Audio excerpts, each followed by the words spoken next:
कि ये 8वां राष्ट्रीय पुस्तक मेला है शिमला में। और इससे पहले 7 पुस्तक मेले हमने लगाए थे और हमने इसमें पूरे 10 दिन के छोटे छोटे या कुछ बड़े कार्यक्रम आयोजित किए, जिसमें पहला कार्यक्रम हिमालय मंच और ओकार्ड इंडिया के सहयोग से कवि दरबार है। ये खुला कवि दरबार है और साझा कवि दरबार है, जिसमें अंग्रेजी, हिंदी, मतलब उस तरह की कविताएं सब लोग पढ़ेंगे।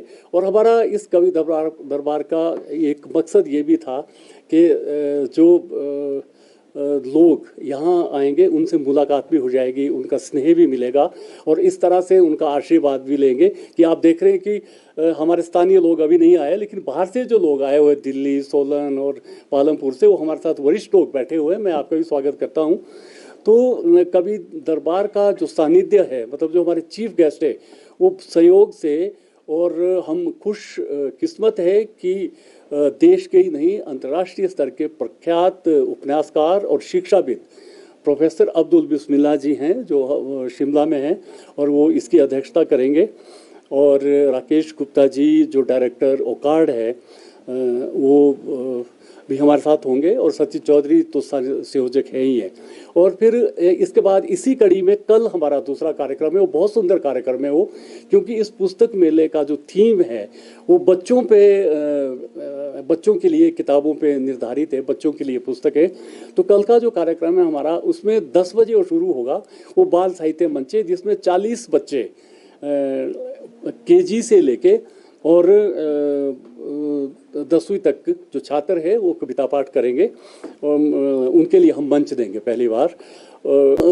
शिमला जो है इसको एक कला और संस्कृति और साहित्य की राजधानी माना जाता था, क्योंकि उस टाइम मतलब जो भी बड़े लेखक है हमारे पास, तो Indian institute of advance study है, भाषा विभाग, इनके माध्यम से सारे लोग यहाँ बड़े बड़े लेखक आते हैं। लेकिन फिर एक अंतराल हुआ, गेटी थिएटर का रेनोवेशन शुरू हो गया, यहाँ कोई जगह नहीं मिलती थी, और मतलब काफ़ी समय तक हम लड़ते रहे कि हम 10,000 नहीं दे सकते गेटी थिएटर में, हमें फ्री दिया जाए, क्योंकि हमारे पास कोई साधन तो नहीं होते।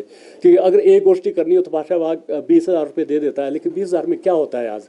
तो इसलिए जब से गेटी थिएटर रेनोवेट हुआ और मतलब ये फंक्शनल हुआ ये, तो उसके बाद बहुत कार्यक्रम यहाँ हो रहे हैं। आप देख ही रहे हैं कि अभी जो रेपेट्री बना है, जिसमें प्लेज के लिए इतना बड़ा इनिशिएटिव लिया है, रोज़ गेटी थिएटर में प्लेज हो रहे हैं।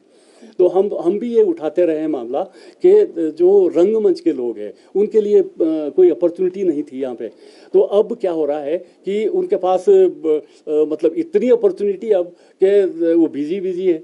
तो आप देख ही रहे, बच्चों से लेके जो कलाकार है, जिनमें टैलेंट है, वो अच्छे प्ले कर रहे हैं। और मैं बधाई देता हूँ गेटी थिएटर को और प्रशासन को कि उन्होंने इस तरह का ये रंगमंच और ये रंगमंडल शुरू किया है यहाँ पे।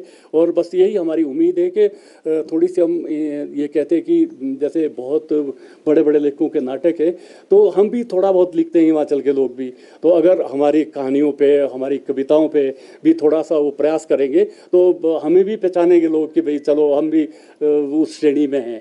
और फिर भाषा भाग के आप कार्यक्रम देख ही रहे कि काफ़ी उनके संगीत के कार्यक्रम हो रहे हैं, साहित्य के कार्यक्रम हो रहे हैं। लेकिन एक थोड़ा सा मलाल ये रहता है कि जिस तरह का लिटरेचर फेस्टिवल हिमाचल में होना चाहिए साहित्य को लेके, उसमें पहल नहीं हो रही है। उसमें अगर पहल हो, सरकार साथ आए। जैसे मैं बहुत क्लियर करता हूँ, पुस्तक मेला हम लगाते हैं तो हमारे एक पहाड़ी में कहावत है कि भाई किसी काम को बोलते नहीं हम कि भाई नानी याद आ जाती है। तो इस पुस्तक मेले के लिए जो नानी याद आई है ना इस वक्त तक, तो अब मतलब विश्वास नहीं करेंगे कि सैंक्शन होते हुए कई बार मतलब कोई एग्जीबिशन लगी, कई बार कुछ लगी। तो इस तरह का जो माहौल रहता है, उससे क्या होता है, एक तो पब्लिशर्स डिस्टर्ब होते हैं, क्योंकि आप ही देख रहे हैं कि 55 के करीब स्टॉल लगे हुए हैं और थ्रू आउट इंडिया से पब्लिशर्स यहाँ आते हैं, और वो महीने पहले बुकिंग करवा देते हैं शिमला में। तो हमारा यही है कि अगर इस पुस्तक मेले को आपने कंटिन्यू करना है, तो जैसे अभी नगर निगम शिमला है, उन्होंने अपने मैनिफेस्टो में हमने रिक्वेस्ट करी थी कि भी कुछ ऐसा डालो लिटरेचर के लिए। तो उन्होंने डाला है कि एक तो बुक कैफे खोलेंगे सारे में, और दूसरा हम एक राष्ट्रीय स्तर का पुस्तक मेला करेंगे। लेकिन नगर निगम हमारा सहयोग दे रहे हैं, लेकिन जो दिल से होना चाहिए, जैसे कि भी मतलब हम पुस्तक मेला अगर लगा रहे हैं तो क्रेडिट सरकार को भी जा रहा है, ठीक है ना, क्योंकि ये चीज़ें खत्म हो रही है आस्ते आस्ते। तो इस चीज़ की बहुत ज़रूरी है। आप देख ही रहेंगे कि पुस्तक मेले में कितनी भीड़ है यहाँ पे। तो अगर थोड़ी सी सुविधाएं सरकार की तरफ से मिल जाए, कोई रहने के लिए मिल जाए, या हमें ही मतलब अच्छे ढंग से सैंक्शंस मिल जाएं, सारी चीज़ें मिल जाएं, और भाषा विभाग और जो संस्थाएं, क्योंकि मुझे थोड़ा सा दुख हुआ इस बार कि हमारे 4 संस्थान हैं यहाँ शिमला में। एक भाषा एकेडमी है, उनकी बहुत अच्छी लाइब्रेरी है, ठीक है, और दूसरे ये Indian institute of advance study है, म्यूज़ियम है, और इनके स्टॉल ही नहीं है हमारे यहाँ पे। जबकि लोग पूछते हैं हमारे से कि भाषा भाग के कहाँ इतनी अच्छी किताबें इनकी। तो मतलब उससे हमें एक कमी खलती है कि मतलब क्योंकि अगर भाषा भाग आपके पास है, उनके स्टॉल है, इंस्टीट्यूट ऑफ एडवांस स्टडी के स्टॉल है, म्यूज़ियम के स्टॉल है यहाँ पे, या तो उससे क्या होता है कि पार्टिसिपेशन एक होती है उसमें कि सरकार की पार्टिसिपेशन है, तो वो थोड़ा सा नदारद है। तो हो सकता है उनकी अपनी व्यवस्था रही होगी, चुनाव थे पहले, उसमें बिजी थे, अब दूसरा चुनाव आ गया। तो बस इतना ही कहूँगा मैं। कार्ड बेसिकली हमारी संस्था का जो हम लोगों ने गठन किया था, इसका मुख्य उद्देश्य था, चूँकि हम लोग जो हमारे डायरेक्टर साहब, निदेशक सर हैं, ये भी एजुकेशन से जुड़े फील्ड से हैं और मैं भी एजुकेशन फील्ड से जुड़ा हुआ हूँ। तो हमें लगता था कि कहीं ना कहीं एक कमी दशक पहले से ही, जब ये इंटरनेट और डिजिटल क्रांति चालू हुई तो शुरू हो गई थी, और कहीं ना कहीं पाठकों की कमी हर लोगों को खलती है। और पुस्तक मेले का जो संस्कृति है वो कोई नई संस्कृति नहीं, बहुत पुरानी संस्कृति है हमारे भारतवर्ष में। और इसके लिए बल्कि भारत सरकार आज़ादी के बाद से ही नेशनल बुक ट्रस्ट जैसी संस्थाएं बनाई गई, भले आज वो सफ़ेद हाथी साबित हो रही है वो संस्थाएं, और उसके उसमें काफ़ी जो स्वयंसेवी संस्थाएं हैं वो इस काम में आई कि पुस्तकों की प्रसार को बढ़ाया जाए, पुस्तक संस्कृति की जो वो संस्कृति को बढ़ाया जाए, पठनीयता की जो कमी है उसको ज़्यादा वो किया जाए, इंक्रीज़ किया जाए। तो यही सारे उद्देश्य को लेकर के हमने भी अपना एक संस्था ओकार्ड वो किया है, और हम लोग भी देश के विभिन्न भागों में इस टाइप के कार्यक्रम करते हैं। और शिमला की बात है तो शिमला हमारा ये 8वां प्रयास है पुस्तक मेले का, और 8वां प्रयास है तो जाहिर सी बात है कि कुछ ना कुछ तो है इस शहर में। और पाठक वर्ग एक बहुत ही मैच्योर पाठक वर्ग है, और बहुत अच्छा रिस्पांस मिलता है हमें हर साल। और हालांकि कई तरीके की कमियां होती हैं, हर जगह अपनी जगह की कमी है।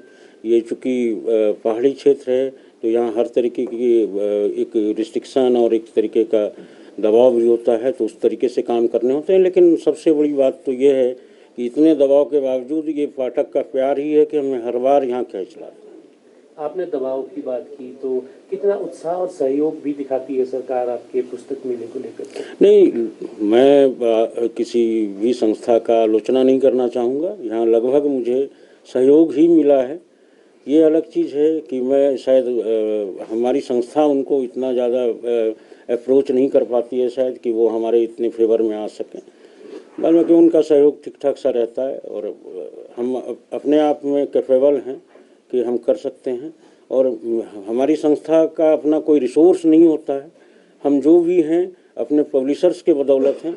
पब्लिशर्स का एक पूरा ग्रुप हमारे साथ में है, और वो हमें हमेशा प्रोत्साहित करते हैं कि आप इस टाइप के कार्यक्रम को करें। तो अभी 8वां पुस्तक मेला शिमला में चल रहा है, तो कहाँ के प्रकाशक यहाँ पर आए हैं और कौन कौन से स्टॉल यहाँ पे लगे हैं? देखिए, इसमें मुख्यतः 30 प्रकाशक भाग ले रहे हैं, जिसमें हिंदी के और इंग्लिश के सभी प्रमुख प्रकाशक हैं।